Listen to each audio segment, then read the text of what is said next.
आज का हमारा टॉपिक है difference between under counter wash basin and table top wash basin. आज हम आपको बताएंगे इन दोनों वॉश बेसिन में क्या अंतर है, आपको अपने घर में कौन सा वॉश बेसिन लगाना चाहिए, कौन सा ज़्यादा बेटर है। साथ ही आपको बताएंगे फिक्सिंग डिटेल्स और कुछ टेक्निकल पॉइंट्स। तो चलिए शुरू करते हैं।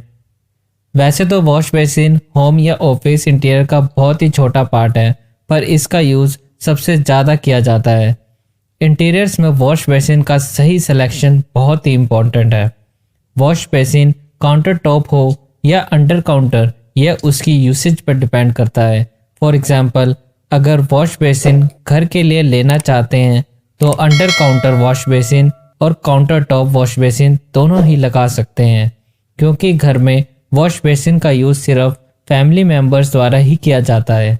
लेकिन अगर आप वॉश बेसिन ऑफिस या किसी पब्लिक प्लेस जैसे मॉल, शॉप, कॉन्फ्रेंस हॉल आदि के बाथरूम में लगवाना चाहते हैं तो अंडर काउंटर वॉश बेसिन का यूज़ बेस्ट होगा।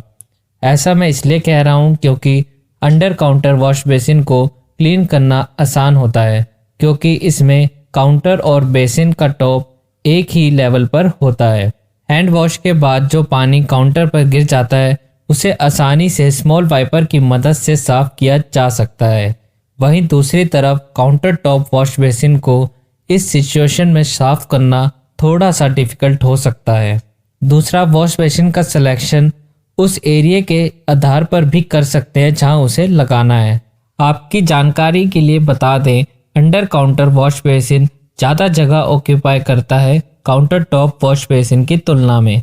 फॉर एग्जांपल, अगर हम सेम साइज़ का काउंटर टॉप लेते हैं तो अंडर काउंटर वॉश बेसिन को फिट करने के लिए अगर 2 फीट की विड्थ का काउंटर चाहिए तो आप यह साइज़ बिल्कुल भी कम नहीं कर सकते।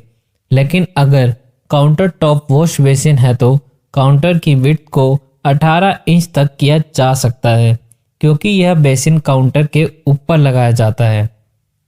अंडर काउंटर बेसिन की तुलना में काउंटर टॉप बेसिन 6 इंच तक कम जगह लेता है। इस इमेज की मदद से आप आसानी से समझ सकते हैं। तीसरा, कॉस्टिंग के आधार पर वॉश बेसिन काउंटर टॉप लेना है या अंडर काउंटर, यह आपके बजट पर भी निर्भर करता है। अंडर काउंटर वॉश बेसिन की तुलना में काउंटर टॉप वॉश बेसिन को लगाने में ज़्यादा खर्च आता है। इसे आप इस चार्ट की मदद से समझिए। लेफ्ट हैंड साइड में है हमारा under counter basin and right hand side में है हमारा काउंटर टॉप बेसिन। तो अंडर काउंटर बेसिन से स्टार्ट करते हैं। बेसिन की कॉस्ट लो होती है और दूसरी तरफ बेसिन की कॉस्ट हाई होती है।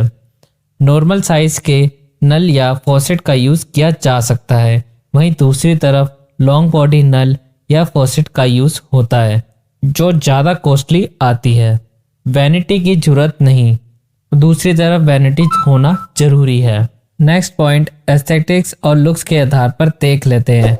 एस्थेटिक्स एंड लुक्स के मामले में काउंटर टॉप वॉश बेसिन ज़्यादा सुंदर दिखते हैं, पर मेरी राय यह है कि आप एस्थेटिक और लुक के आधार पर वॉश बेसिन का सिलेक्शन ना करें। आप वॉश बेसिन का सिलेक्शन यूसेज के आधार पर ही करें, क्योंकि अगर आपने कोई भी वॉश बेसिन एक बार फिक्स कर दिया उसके बाद उसे चेंज करना बहुत ही मुश्किल होगा। चलिए अब ये देख लेते हैं कौन से एरिया के लिए कौन सा वॉश बेसिन ज़्यादा बेटर है यूसेज और एरिया के आधार पर। घर के लिए दोनों ही बेटर ऑप्शन है। अगर एरिया का इशू हो तो काउंटर टॉप एक अच्छा ऑप्शन है।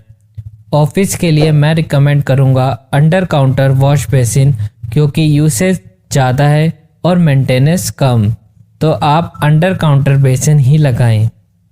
Schools, marriage hall, mall, public place आदि में अंडर काउंटर बेसिन ही लगाएं। चलिए अब कुछ टेक्निकल पॉइंट्स देख लेते हैं। वॉश बेसिन की हाइट 32 से 34 इंच के बीच ही रखें, चाहे वह काउंटर टॉप वॉश बेसिन हो या अंडर काउंटर। यह हाइट घर के फिनिश फ्लोर से वॉश बेसिन के टॉप तक है।